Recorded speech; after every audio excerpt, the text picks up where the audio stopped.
અમદાવાદથી સમાચાર કે જ્યાં શહેરના માંજલપુર શેર સ્કૂલ પાસેની ઘટના કે બેફામ એમ્બ્યુલન્સે ટુ વ્હીલર ચાલક વૃદ્ધને અડફેટે લઈ લીધા। આ એમ્બ્યુલન્સની અડફેટે આવેલા વૃદ્ધને ગંભીર ઇજાઓ પહોંચી છે।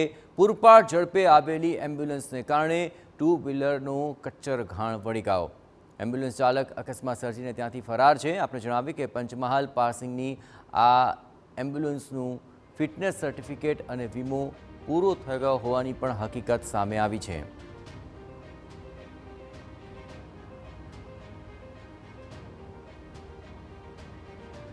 સમગ્ર ઘટનાના દ્રશ્યો આપ જોઈ રહ્યા છો કે જ્યાં આ વૃદ્ધ ટુ વ્હીલર લઈને જઈ રહ્યા હતા। તેણે બ્રેક મારીને રસ્તાની સાઈડમાં ઊભા હતા, છતાં પણ આ એમ્બ્યુલન્સે તેમને ટક્કર મારી। આ સમગ્ર ઘટનાને લઈને વધુ વિગતે વાત કરવા જોડાઈ રહ્યા છે ટીવી 9 સંવાદદાતા પ્રશાંત। વિડીયોની અંદર હકીકત સ્પષ્ટ છે, પણ આ મામલે કોઈ કાર્યવાહી શરૂ થઈ છે ખરી?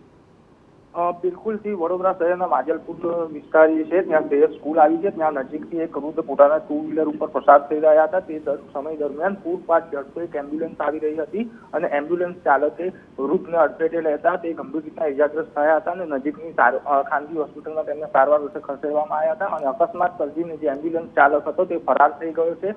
હાલ પોલીસે જે ફરાર એમ્બ્યુલન્સ ચાલક છે તેની શોધખોળ હાથ ધરી છે અને સમગ્ર ઘટનાના જે સીસીટીવી છે સામે આવ્યા છે અને સીસીટીવીમાં દેખાઈ રહ્યું છે કે વૃદ્ધ ધીરેથી જઈ રહ્યા હતા, પણ પૂર ઝડપે આવી રહેલી ગાડી એમ્બ્યુલન્સ ગાડીએ તેમને ટક્કરે દીધા અને જેનાથી ગંભીર રીતના ઇજાગ્રસ્ત થયા છે। આભાર પ્રશાંત। તમામ ગતિવિધિઓ પર આપ નજર રાખતા રહેજો। ટુ વ્હીલર ચાલકને ગંભીર ઇજાઓ પહોંચી છે, જોકે એમ્બ્યુલન્સ ચાલક બેફામ રીતે અહીં વાહન હંકાર્યું અને એટલું જ નહીં, ટક્કર મારીને તે ત્યાંથી ફરાર થઈ ચૂક્યો છે। આ સમગ્ર મામલે હવે પોલીસે સીસીટીવી ફૂટેજના આધારે તપાસ હાથ ધરી છે।